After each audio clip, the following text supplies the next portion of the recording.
Lo que derivamos analíticamente lo podemos ver quizás de una forma más clara geométricamente. Lo que tenemos acá graficado es el perfil de beneficios para este individuo en función de la distancia que recorre. ¿Sí? Acabamos de resolver el problema de maximización y sabemos que la distancia óptima a recorrer es f sobre c, que es un número positivo. Y que esa distancia recorrida implica que el individuo alcanza los beneficios máximos, a los cuales definimos como f cuadrado sobre 2c. ¿Sí? Miremos un poco esta forma funcional.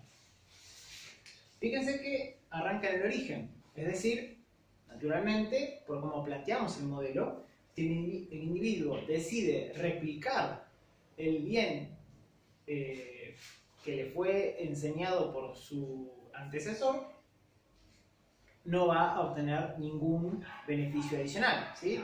Si el individuo continúa produciendo lo mismo que producía el anterior trabajador, no va a tener ingresos adicionales porque no va a estar innovando y tampoco va a tener costos adicionales de adaptación de su capital humano. Cero. Como dijimos hace un rato, a medida que el individuo recorre cierta distancia, va obteniendo beneficios.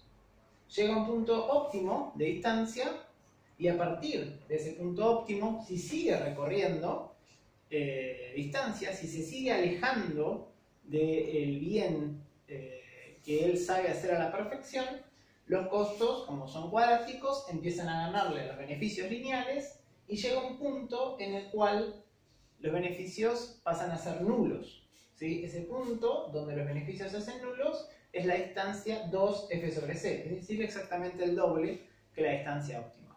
A partir de ese punto, si el individuo siguiera recorriendo, entraría en pérdidas. Bien. Si el espacio de productos fuera continuo y homogéneo, este problema es trivial. ¿Sí? ¿Por qué? Porque como dijimos hace un rato, analíticamente nosotros sabemos que al individuo le conviene recorrer cierta distancia, le conviene innovar. ¿Sí?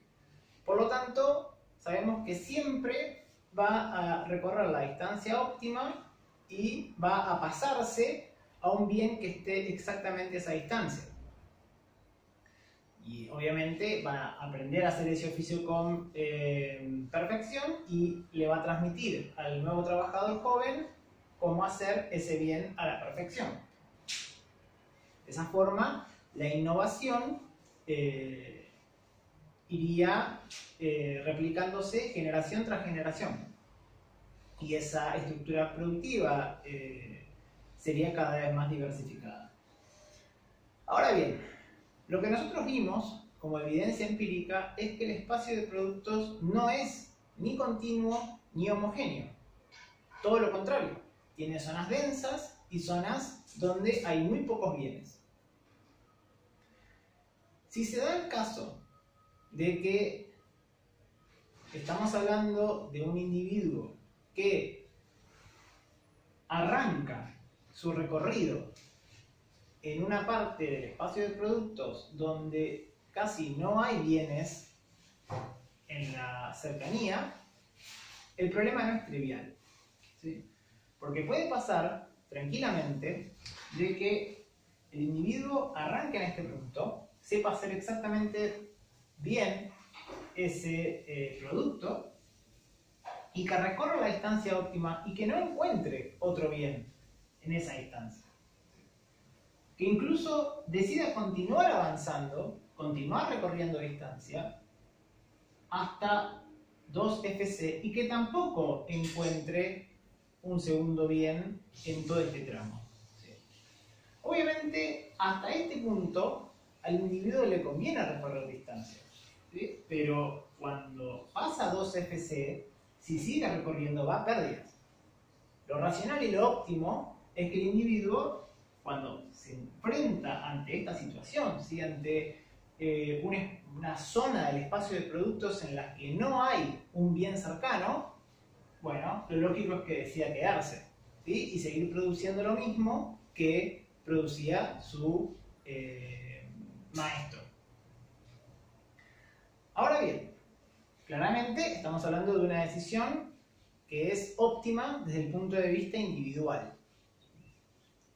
no solamente individual, sino también intrageneracional. ¿Sí? Es óptima para ese individuo en términos estáticos.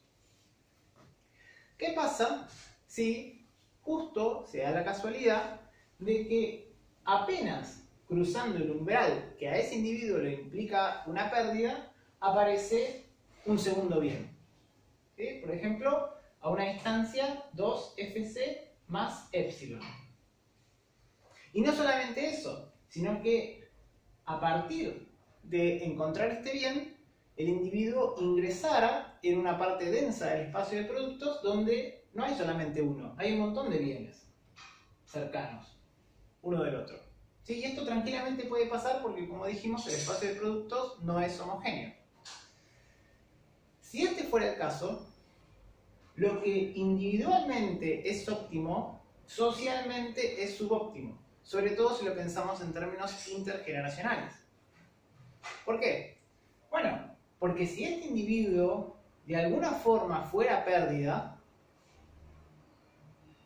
y alcanzara esta distancia y pasara a producir este nuevo bien, recuerden que el trabajador adquiriría los conocimientos completos para poder producir perfectamente este bien, y eso le sería transmitido al trabajador joven, que es el nuevo que apareció en esta generación. Y el día de mañana, cuando este trabajador que hizo el esfuerzo se muera y el trabajador joven sea el nuevo trabajador viejo que tiene que tomar la decisión de qué producir, va a estar ahí sí en el problema trivial. Va a querer recorrer la distancia óptima, F sobre C, y va a encontrar un montón de bienes para producir y para innovar. ¿Sí? Ahora, ¿cuál es el problema? Es que, como dijimos hace un rato, el trabajador que tiene que tomar la decisión en un comienzo no tiene incentivos para hacer esto, ¿sí? Porque va a pérdida. Fíjense que es la pérdida de este trabajador que se compensa en el largo plazo intergeneracionalmente con las ganancias de todos los trabajadores que vienen. Los trabajadores, cuando se mueren, ya no pueden acceder a los beneficios que ellos mismos generaron. ¿Sí? Acá hay una falla de mercado. Hay una falla de mercado porque este trabajador está generando una externalidad en el largo plazo para el conjunto de la economía. La única forma de resolver esta falla de mercado es mediante la intervención del Estado. Porque el Estado, como es el único agente que conserva su presencia generación tras generación, puede resolver este problema. ¿Cómo lo resuelve? Fácil.